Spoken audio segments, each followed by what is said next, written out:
Kalau kinerja itu kan berarti hasil ya, hasil daripada orang yang melaksanakan pekerjaan. Itu berarti di ujung terakhir itu kinerja itu. Nah, kalau kompetensi itu prosesnya Pak Budi, prosesnya untuk mencapai kinerja. Nah, kompetensi itu adalah kemampuan seseorang terkait dengan pengetahuan, terkait dengan skill atau kemampuan dan attitude atau perilaku. Nah, perilaku seseorang dalam bekerja ini yang akhirnya akan mendapatkan hasil berupa kinerja itu Pak Budi. Ya, terus kemudian kalau di wawancara kompetensi itu yang ditampilkan evidennya itu eviden kinerja atau eviden kompetensi, Mas? Kalau wawancara kompetensi itu yang ditanyakan adalah eviden berupa perilakunya Pak, perilaku daripada orang tadi, indikator-indikator perilaku itu seperti apa, bukan kinerjanya yang ditampilkan, karena kalau kinerja itu nanti urusannya adalah terkait dengan SKP Pak, gitu loh, atau DP3 kalau yang dulu ya, itu merupakan domain daripada kepegawaian, tapi kalau dari domain daripada assessment center adalah kompetensi. Itu proses yang dilihat, yang dicari eviden indikator perilaku kinerjanya. Bagaimana proses seseorang itu bekerja untuk menghasilkan kinerja, itu indikator perilakunya yang jenis-jenisnya, jenis kompetensinya itu yang 1 sampai 8 tadi. Jenis kompetensi oh ya ada 8. Yang pertama itu integritas Pak Budi. Terus yang kedua itu kompetensi kerjasama. Setelah kerjasama itu kompetensi komunikasi. Nah, setelah komunikasi dilanjut ada kompetensi orientasi pada hasil. Terus yang kelima adalah kompetensi pelayanan publik. Yang keenam itu kompetensi pengembangan diri seseorang dan pengembangan diri orang lain atau disingkat PDWL. Itu terus yang ketujuh tadi Pak Budi ya, yang keenam sudah, yang ketujuh adalah kemampuan untuk mengelola perubahan Pak Budi. Dan yang kedelapan adalah kompetensi atau kemampuan seseorang terhadap pengambilan keputusan. Yang satu lagi itu ada kompetensi, sebetulnya itu bukan kompetensi ya, tapi merupakan suatu sosiokultural. Itu terkait dengan perekat bangsa.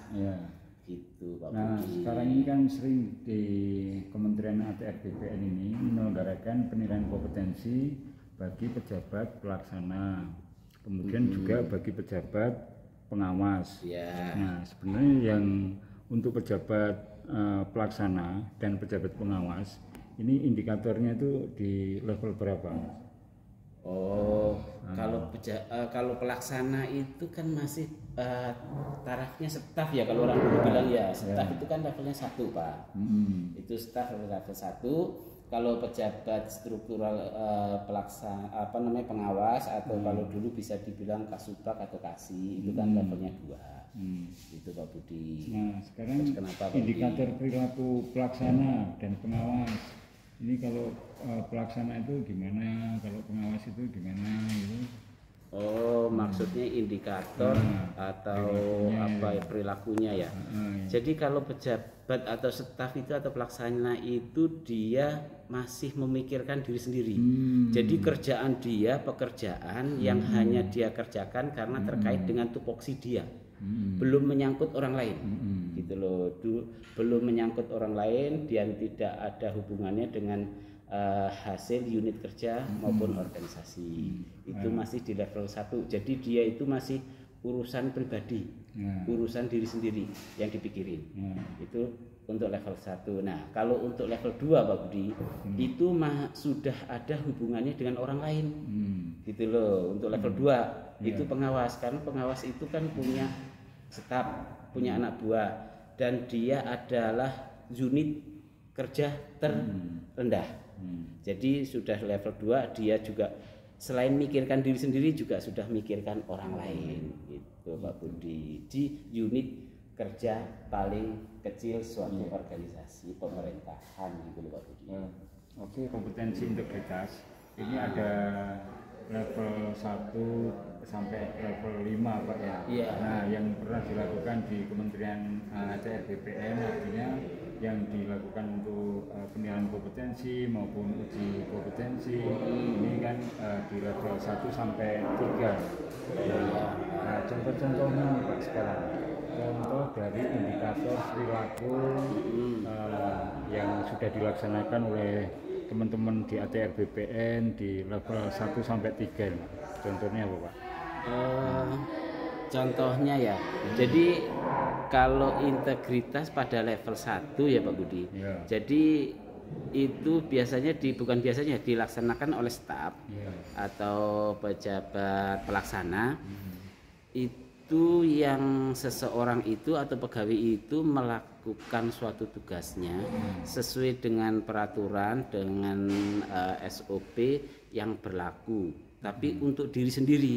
Jadi dia emang tertib terhadap aturan yang ada, tapi tidak peduli dengan lingkungan, dengan kanan kiri. Masa bodoh dengan kanan kiri. Yang penting saya sudah bekerja sesuai dengan peraturan yang ada.